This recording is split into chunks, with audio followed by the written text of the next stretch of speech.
Greetings, everybody. This is the first edition of TV Local Edition. And this is for people in the Durham, North Carolina area. And I guess that would include Chapel Hill and Raleigh and, what would you say, Larissa? Hillsborough? Yeah, we'll include the whole triangle. Exactly. So my guest is Lorisa Seibel.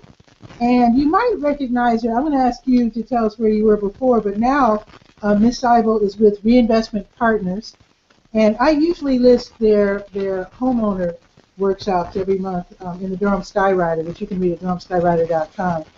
But I just want you to tell us where you used to be, because I know people recognize your face, Larissa. Well, before Reinvestment Partners, I was with Durham Affordable Housing Coalition, and before that, you might recognize my face from Durham City Council, and I served on that in the early 90s when I was very young. Now that I didn't know. I did not know that. Wow. So do you have the same job pretty much at Reinvestment Partners, or do you cover different issues? In fact, let's back up. Tell us what Reinvestment Partners is. So Reinvestment Partners is working with people locally, statewide, and nationally to make sure that the financial markets are fair to consumers, fair to homeowners and home buyers and renters. And it's similar to what we did with Durham Affordable Housing Coalition, but it's not just housing. We have a free tax center, a VITA tax center, and free tax assistance for low and moderate income taxpayers to get their taxes done free. And that will be opening up in this month. And we also work with the Consumer Financial Protection Bureau that helps consumers deal with any kind of financial issues, whether it's banking, credit, debit, prepaid cards, student loans. And then what I do specifically is I work on healthy homes, lead poisoning prevention for families with children in older homes, as well as helping home buyers and homeowners keep their homes. Okay, okay. Now let's talk about lead, because I was told that if your house is older than, well, if it was built before 1978, you might problem with lead, and can you tell us if that's true and why we should be concerned about lead, the presence of lead in our home and soil? That's exactly right. Homes built before 1978 are likely to have lead-based paint, and they could have lead in other places as well, including the solder on copper pipes, and that can affect the water. But the most common way that children get lead poisoning is from paint that is old and deteriorating, or if people scrape the paint off the house, it can get in the soil, it can get on the floors. And children are, especially young children, are putting things in their mouths, and so they can get lead poisoning totally accidentally, and the parents may not know it unless they get a blood lead test with their doctor or the health department. And can you tell us the dangers of that? Because I was led to believe that when there's lead poisoning in very young children, their brains don't even develop properly, and they can fall way behind in school and never catch up. That's exactly right. Lead poisoning can cause brain damage, but you don't even need to be poisoned. If a child is exposed to lead, either as a young child under age 6 or even in utero. So pregnant women have to be very careful. Women of childbearing age have to be very careful to avoid exposure to lead, because that causes permanent brain damage. And like you said, that affects children's performance in school later in life.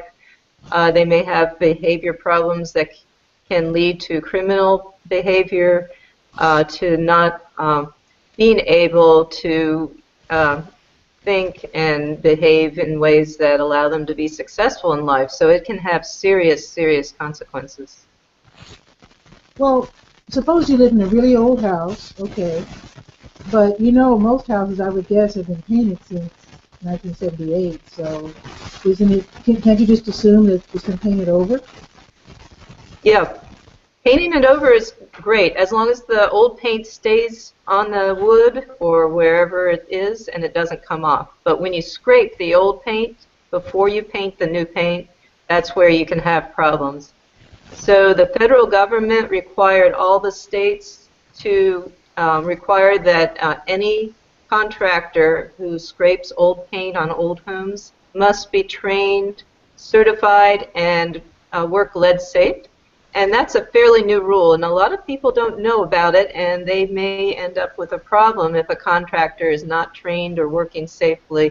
So it's really important to find out if your contractor, your painting contractor, or any contractor that disturbs old paint is certified by the state.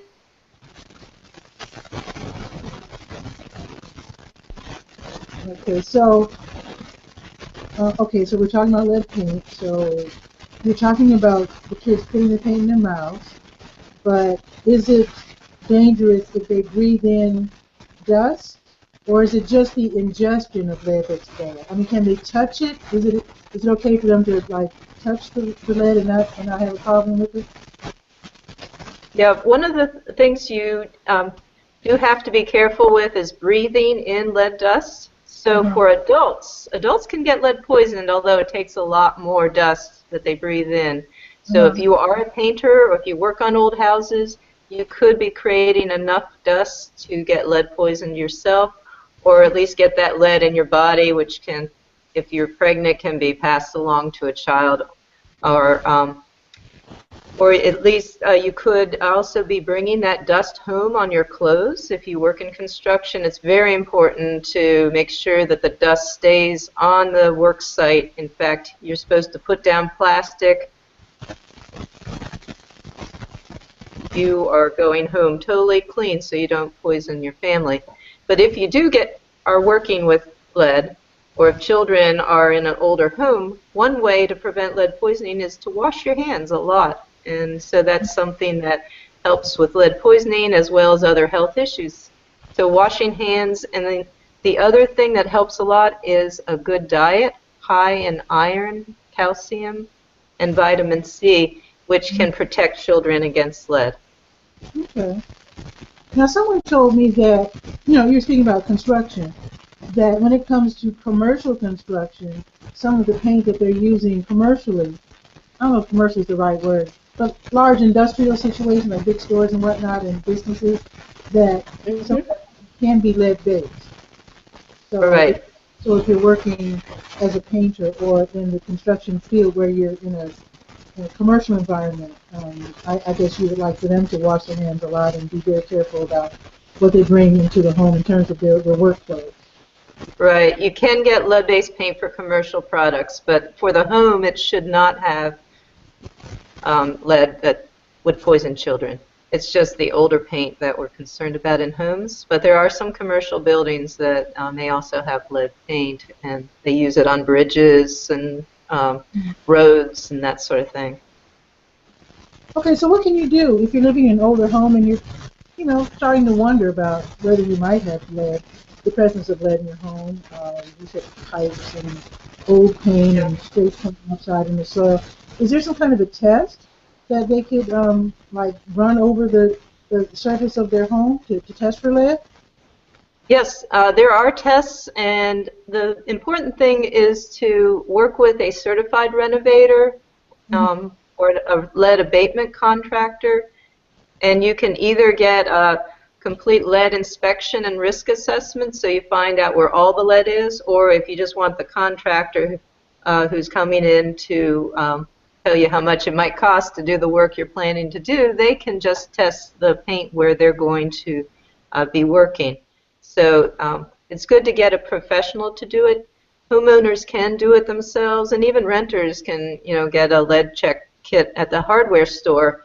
But you won't know exactly how much lead there is unless you work with a laboratory, and it's best then to get the kit from the lead laboratory if you want to check it yourself. But I really encourage people to, give me a call. I can come out and help them if they want to do it themselves, or I can refer them to lead professionals, and they're all certified by the state of North Carolina, so people can find them on the North Carolina health hazards control website. So if you do go to someone's house, is there a charge? And also, how do they get in contact with you? So that's the best thing. We just got informed that we are going to get a grant that pays for my time. So there's no charge for me to come out and help a homeowner if they're concerned about lead or other health hazards in their home. While we're there, we'll be talking with folks about what are all the things in their home that might be hazardous to their health and their children's health, and helping them figure out ways to address them. But if they want to do testing, they would, get the kit themselves. That's just something we can just, give them some advice on how to go about it, and help them if they want to do it themselves, or help them find someone who can help them do the testing and the work to make sure that they protect their families and themselves. Sure. So would you prefer they call you or email you? Oh, call, email. People can go to our website. It's reinvestmentpartners.org. And Reinvestment Partners is plural. You can also email me, which is Lorisa, Lorisa, at reinvestmentpartners.org.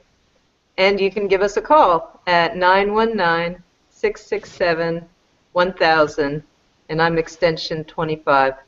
So just Google Reinvestment Partners in Durham, North Carolina. You'll find us, and you'll find on our website a Healthy Homes link, and that will have information about lead poisoning as well as other health hazards. People might be interested to know about mold and other health hazards in their homes, and that's all on our website.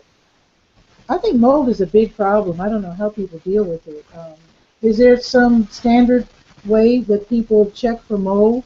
Because I know a couple people who say that when they put their shoes in the closet, sometimes when they take them out, they're moldy, or have some mold on them at least.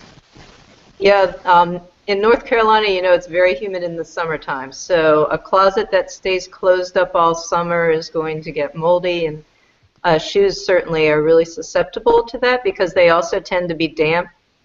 And that is the key, is to get rid of the moisture through ventilating closets, but there could be water under the house, so that's the kind of thing we look for. There could be leaks, plumbing leaks, roof leaks, so watch out for those brown stains on your ceilings. There can also, in the wintertime, be condensation on the windows, that water that forms on the windows and drips down. And any kind of moisture like that can cause mold to grow. And that's the key. Get rid of the water and then clean up the mold. Don't just put bleach on it, because it'll come right back unless you clean up the water problem. Oh, okay. I took the doors off of my closets and my aunt's bedroom as well. I just took the doors off and just got rid of them because I just wanted as much airflow as possible. So I don't know if everybody can do that. It works. So you wanted to talk about carbon monoxide too. I don't know much about carbon monoxide at all. I just know that there are detectors that can go off if there's a carbon monoxide leak, but can you explain what that is? I know nothing about it. Yeah, that's another new law that the state of North Carolina has. So first of all, when your carbon monoxide detector goes off, that is a lethal level of carbon monoxide. So first you get out.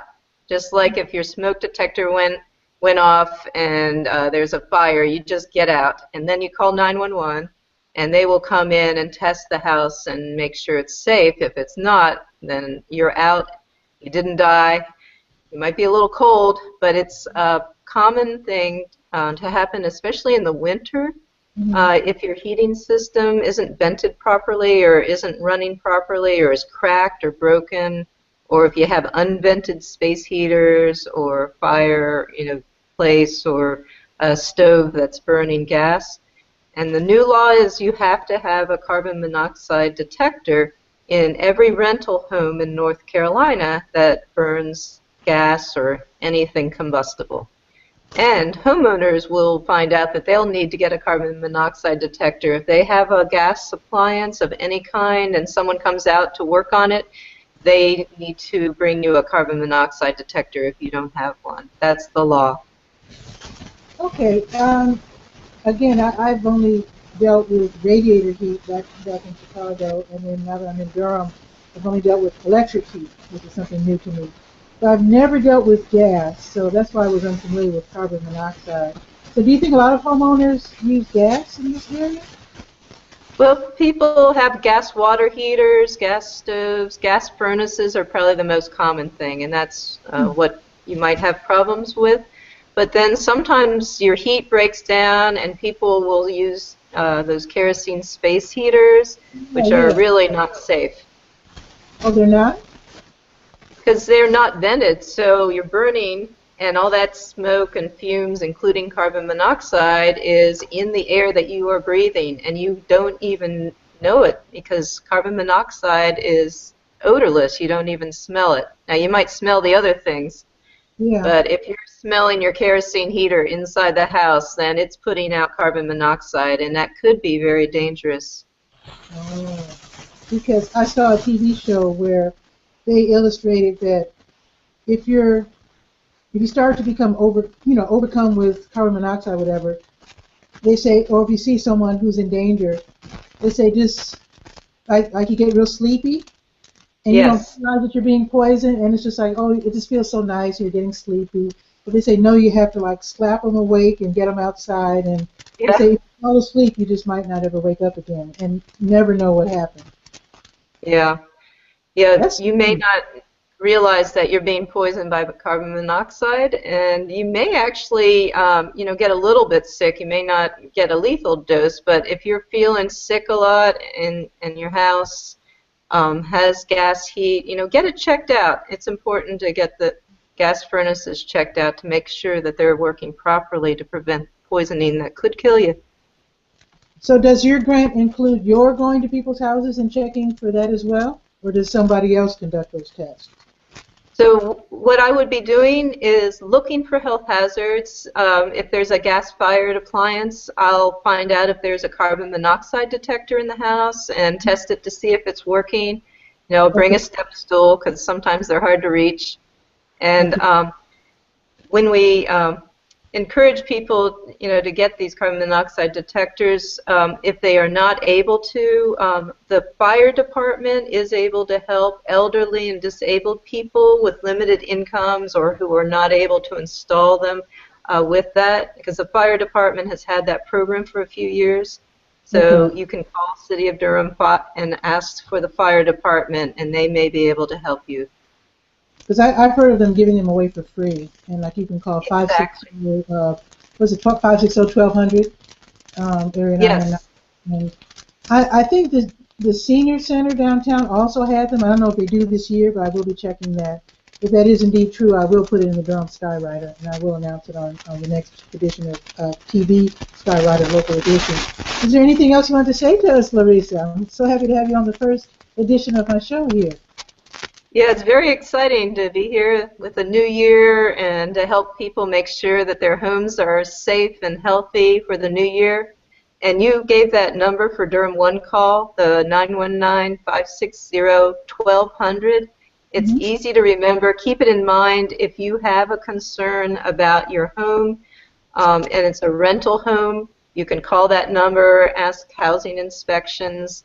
If you've asked the landlord to take care of that leaking roof and the landlord has not done it in a timely fashion, you can call Durham One Call, 919-560-1200, because you want to prevent these health problems like mold and carbon monoxide and other issues. As soon as you see something wrong with the house, let someone know. If you're the owner, get it repaired. It's much easier to take care of it before it turns into a big mold problem, because that can be really dangerous to your health and very expensive too. And also, I just want to say reinvestmentpartners.org, check that out. I will go to your website and look at that, the Healthy Homes, because I think it's really, really good information that people need to know about, especially if Yeah. they live in the older homes. Do you think anybody living in a newer home has any worries at all? Because I live in, I guess my house is about 10 years old. So, and electric heat. So I probably don't have any worries, right? Well, even new homes are built by people, and people are not perfect.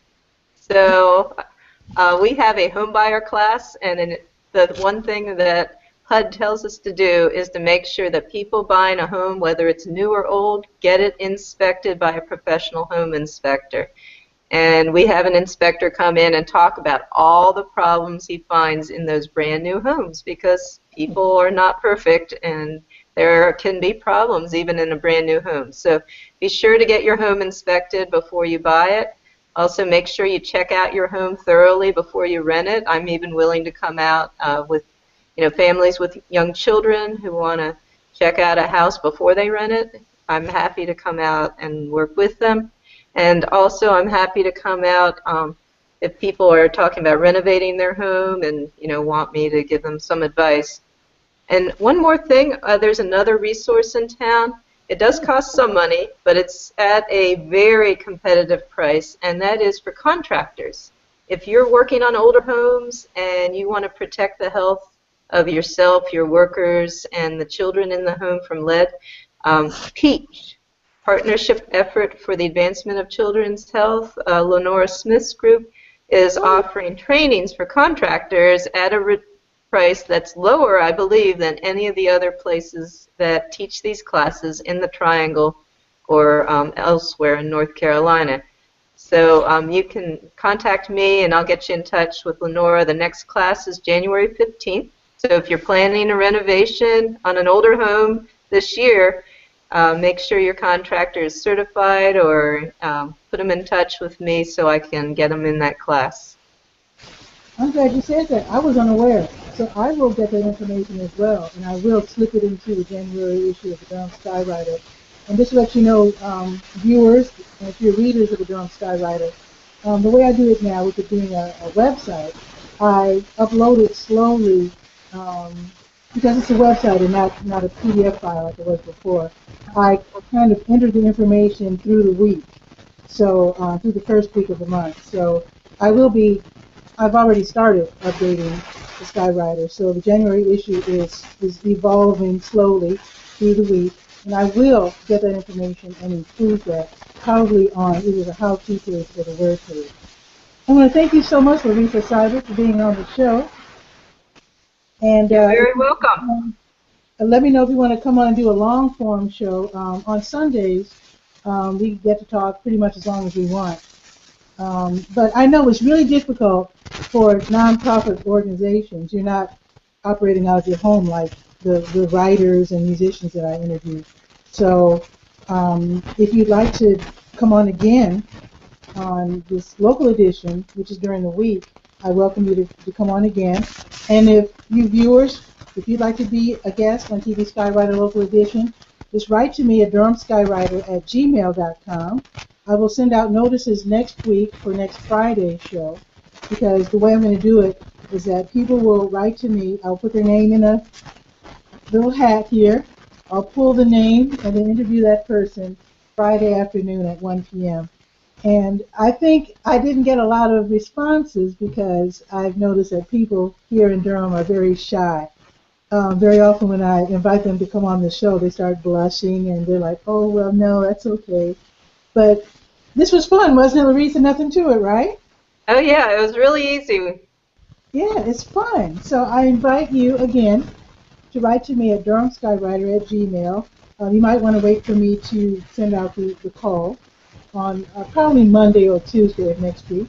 And with that, thank you so much, Lorisa. All right, have a good New Year and a healthy one, too. Absolutely. Okay, folks, hope to hear from you soon. Now, TV Skywriter, the regular edition, is on Sundays at 7. You can go to the Google Plus page, the YouTube page, or Patricia A. Murray, like you did before, to watch this show. Also, keep an eye out, again, for Durham Skywriter, Durham's online community paper, at durhamskywriter.com. Also, again, Lorisa Seibel, her organization is Reinvestment Partners, and they deal with so many wonderful issues. Just check them out, reinvestmentpartners.org. Ciao for now. See you later. See you.